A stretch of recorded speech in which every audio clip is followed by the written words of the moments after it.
নমস্কাৰ। মোৰ গোলাঘাটবাসী গোৰ্খা সমাজক কৈছোঁ মই। কালি পৰহি মই এটা নিউজত দেখিছোঁ, মানে বিজেপিয়ে আমাক বৰবাদ কৰিলে, আমাক খালে, বিজেপি কৰিব নালাগে, কংগ্ৰেছে কি কৰিলে আজি 70 বছৰে 80 বছৰে? তোমালোকে ক'ত আছা? তোমালোকে কালি পৰহি নেপালৰ পৰা আহিছা নেকি? অসমৰ হিষ্টৰী নাজানা? কি হিচাপে কলা তুমি যে বিজেপিয়ে বৰবাদ কৰিলে? বিজেপি কেইদিন হল? বিজেপিৰ অসমৰ এডিশ্যন কেনেকুৱা কৰিলে? কি হৈ আছে আজি পজিশ্যন? তেতিয়া কি আছিলে? ওলাব নোৱাৰিছিলে ৰাস্তাত, গোলাঘাটত, বোকাঘাটত। এইবিলাক জানা নেকি? আমি গোটেই অসম, মই গোলাঘাটৰ আমলাপট্টি থাকি অহা মানুহ হয় 4 মাহ। তাতে মই পাব্লিক হেল্থত সাৰ্ভে কৰিছিলোঁ 1980।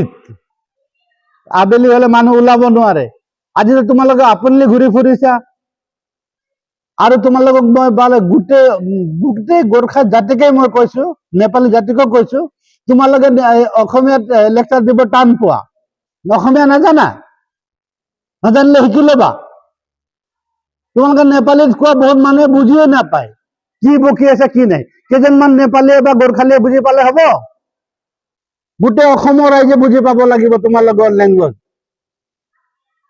তোমালোকে কালি কৈছা যে আমাক বিজেপিয়ে বৰবাদ কৰিলে, বিজেপিক ভোট দিব নালাগে, দিব নালাগে। বিজেপিক ভোট দিব নালাগে বুলি কৈছা, বিজেপিক ভোট নিদিলে তোমালোকে থাকিবই নোৱাৰিবা। সেই নিয়ে আহি তোমাৰ ছোৱালীয়ে লৈ যাব, তোমাৰ বোৱাৰীয়ে লৈ যাব, তোমাকো মাৰিব, আমাকো মাৰিব। তুমি ক'ত আছা? তুমি কি চাই পেলাই কলা বিজেপিক ভোট দিব নালাগে?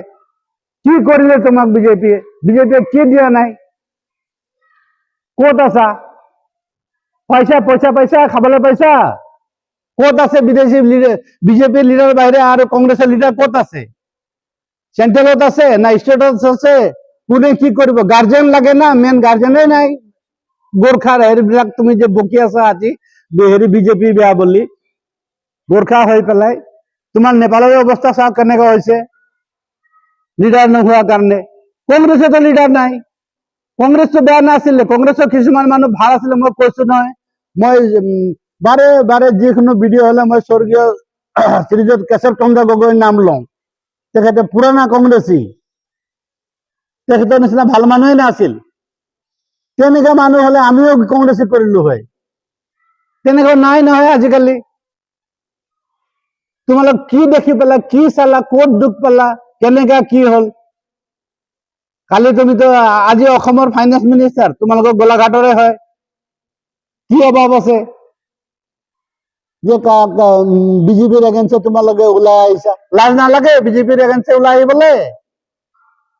যদি থাকিব মন নাই অসমত, তেতিয়াহে গোৰ্খা জাফাই বিলাকক কৈছো, যদি অসমত থাকিব মন নাই তেতিয়াহে কংগ্ৰেছৰ ছাপোৰ্ট কৰিবা।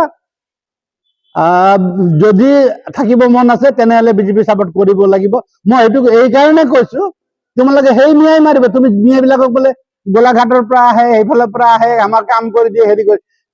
আজি যে তোমাৰ ঘৰৰ কাম কৰি দিছে, কালি তোমাৰ ঘৰে লৈ ল'ব। তোমালোকে তাক ভাষা শিকাইছা? অসমীয়া কবলৈ শিকাইছা? তোমালোকে তাৰ ভাষা কৈ আছা। সেইকাৰণে সাৱধান হৈ কথা কবা। কিবা আৰু কব লগা থাকিলে বেয়া পালেও পাবা, ভাল পালেও পাবা, বিজেপি এগেইনষ্টে নকবা। আৰু হেমন্ত শৰ্মাৰ এগেইনষ্টে নকবাই। মই বিচাৰি আহিম তোমালোকক। আজি ইমানে কলো, থেংকস।